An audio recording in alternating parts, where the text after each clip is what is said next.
আসসালামু আলাইকুম প্রিয় শিক্ষার্থীরা, আজকে লগ ও সূচকের নবম ক্লাস। আজকে নবম ক্লাসে রয়েছে 17, 18, 19। এখন আমরা আলোচনা করব 17। 17তে রয়েছে বেস 4 পাওয়ার x 8। আমরা সকলে জানি মৌলিক সংখ্যা 2, 3, 5, 7 এই চারটা সংখ্যা ব্যতীত অন্য কোনো সংখ্যা থাকলে ভাঙায় নিতে হবে লব বা সূচকের অঙ্কের সময়। আমরা কি করব, এখন ওটারে ভাঙায় নিব। 2 পাওয়ার 2 পাওয়ার x 8। এখন এইটারও ভাঙা নিতে পারি 2 পাওয়ার 3।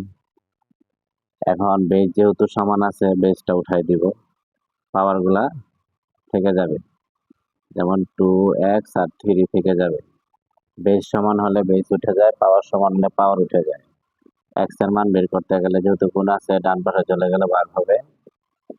x = 3/2। এখন আমাদের 18তে রয়েছে 2 পাওয়ার 2x + 1। বেস হচ্ছে 2 আর পাওয়ার হচ্ছে 2x + 1 = 128। এখানে বেস যেহেতু 2, ডান পাশে আমাদের মনে রাখতে হবে বেসটা 2 বানাতে হবে। কারণ 2 কতবার গুণ করলে তোমার 128 হয়। তো 2 7 বার গুণ করলে 2 2 2 এরকম ভাবে 7 বার গুণ করলে 128 হবে। বেসে মিলে গেছে, বেস উঠে যাবে, পাওয়ার থেকে যাবে। এখন প্লাস আছে ডান পাশে, সংখ্যাগুলো ডান পাশে নিয়ে যাব। 1 প্লাস আছে -1। 7 থেকে 1 বাদ দিলে 6, আর হচ্ছে 6 এর 2 দ্বারা ভাগ করি, কত হয়? 2 দিয়ে 6 এর ভাগ করলে বা 2 দ্বারা 6 এর ভাগ করলে 3, তার মানে সমাধান হলো 3। এখন আমরা 19 নম্বর নিয়ে আলোচনা করব। 19 এ রয়েছে √3 পাওয়ার x + 1 = রুটের ভিতরে 3 2x - 1। এখন আমার যে কাজটা করতে হবে, আমরা সকলে জানি √এর মান হচ্ছে এরকম, √এর মান হচ্ছে হাফ।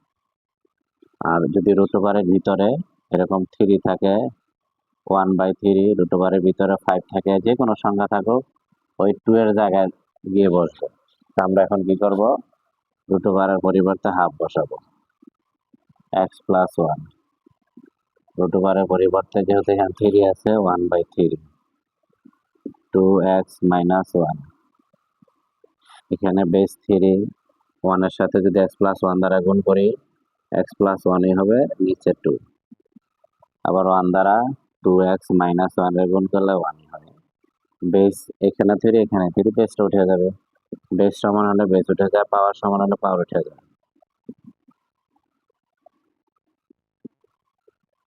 এখন আমরা আর গুণন করব, বা কোনাকুনি গুণ যেটা বলি, আর গুণন।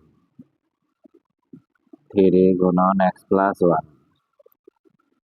2 দ্বারা 2 × 4, 2 × 2 বা 2 × 2, 3x, 3 দ্বারা 3x, 3 দ্বারা 1 3। এখন আমরা যে কাজটা করব, সংখ্যাগুলো নিয়ে যাব ডানে, আর চলকগুলা নিয়ে আসবো, চলক সহ নিয়ে আসবো সংখ্যাগুলা বামে। 4x, 3xটা ডানে রয়েছে, বামে নিয়ে আসবো। আর শুধু সংখ্যাগুলো নিয়ে যাবো ডানে। -2 আছে, 3 3 -2 আছে, প্লাস 2 হবে। 4 থেকে 3 বাদ দিলে 1, মানে একটা x। 3 আর 2 5। এইখানে আমরা x এর মান যেহেতু বের করতে, x এর মান বের হয়ে গেছে। তো আমাদের ছিল নবম ক্লাস। আল্লাহ হাফেজ।